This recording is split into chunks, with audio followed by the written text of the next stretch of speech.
మీ business ఏదైనా మీ ఊర్లో promotion చేయాలంటే అది సుమన్ టీవీతోనే సాధ్యం. ఇప్పుడే సంప్రదించండి. ముఖ్యమంత్రి గారు రేవంత్ రెడ్డి గారు కూడా రావడం జరిగింది.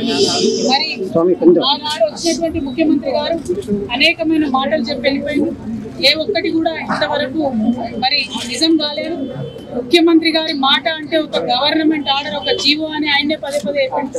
కానీ మరి ఇక్కడ స్థానిక కలెక్టర్ గారిని అడుగుతా ఉన్నాను నేను, మీ ముఖ్యమంత్రి గారు విజిట్ చేసిపోయినాక ఇంతవరకు ఎందుకు తక్షణ సహాయం చేయలేదు?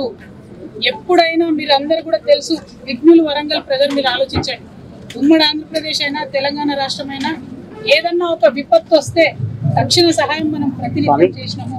ఒక పిడుగుపడితే కూడా ఇంటికి పోయి ఎంఆర్ఓ గారు 5,000 చేతులు పెట్టి వస్తారు. ఎందుకంటే ఏదో ఒక అవసరం ఉంటుంది ఇమీడియట్.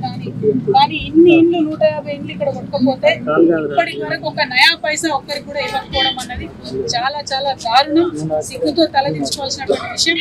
నేను ఈ ప్రభుత్వాన్ని ముఖ్యంగా కలెక్టర్ గారిని డిమాండ్ చేస్తా ఉన్నాను, తక్షణం మీరు వచ్చి ఇక్కడ చూడండి, చూసి వారికి తక్షణ సహాయం అందించండి. రెండవది, ఇదంతా లోతట్టు ప్రాంతం. మరి ఇక్కడ 20-25 సంవత్సరాల నుంచి గుడిసెలు వేసుకుని ఉన్నటువంటి వారందరూ కూడా మరి ఆనాడు మేము కూడా చేయలేకపోయినాం. ఇవాళ రేవంత్ రెడ్డి గారు వచ్చి మరి నేను అందరికీ పక్కా ఇల్లు కట్టిస్తానని మాట ఇచ్చిపోయినట్టుగా తెలుస్తా ఉన్నది. దానికోసం ఏర్పాట్లు చేయవలసిందిగా నేను ప్రభుత్వాన్ని డిమాండ్ చేస్తా ఉన్నాను. ఇక మూడవ విషయం, మరి మొత్తం వరంగల్లో ఎన్నడూ మునిగినటువంటి రామన్నపేట లాంటి ప్రదేశాలు కూడా మునిగినాయంటే కేవలం ఇది అధికారుల నిర్లక్ష్యమే. అసంపూర్తిగా అనేక పనులను ఆపిపెట్టిండ్రు. అందుకోసమే ఇవాళ ఈ విపత్తు వచ్చింది. ఇది కేవలం ప్రకృతి ఇచ్చినటువంటి విపత్తు కాదు, కాంగ్రెస్ తీసుకొచ్చినటువంటి విపత్తి. నేను ముఖ్యమంత్రి గారిని, కలెక్టర్ గారిని డిమాండ్ చేస్తున్నాను, దయచేసి మీరు మొన్న వచ్చి ముంగటి వాడకట్టు చూసిపోయింది, వెనుక వాడకట్ల జరిగిన డ్యామేజ్ చూడలేదు. ఇంకా పెద్ద ఎత్తున మునిగిన మీకు అధికారులు చూపకుండా మిమ్మల్ని పంపించేసి వెనక్కి ఆలోచన చేయండి. మీరు చూసిన దానికన్నా 100 రెట్లు ఎక్కువ నష్టం జరిగింది. ఈ ప్రజలను ఆదుకోమని నేను డిమాండ్ చేస్తున్నాను. నా వల్ల వీలైనంత నా జాగృతి కార్యకర్తలు నిన్నటి నుంచి కొంత పోగు చేసి పెట్టుకున్నారు.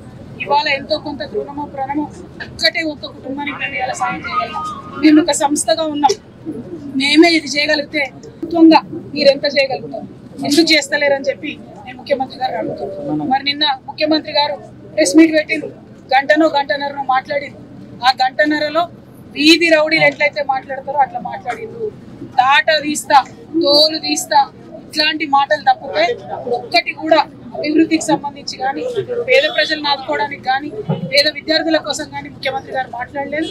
ఈ అంశాలను మేము తీవ్రంగా ఖండిస్తూ వరంగల్, హన్మకొండ ప్రాంతాల్లో ముంపుకు గురైనటువంటి కాలనీలలో తక్షణమే ఎంఆర్ఓలు, కలెక్టర్లు వచ్చి ఆదుకోవాలని చెప్పి డిమాండ్ చేస్తా ఉన్నాను. Thank you. జై తెలంగాణ, జై జాగృతి.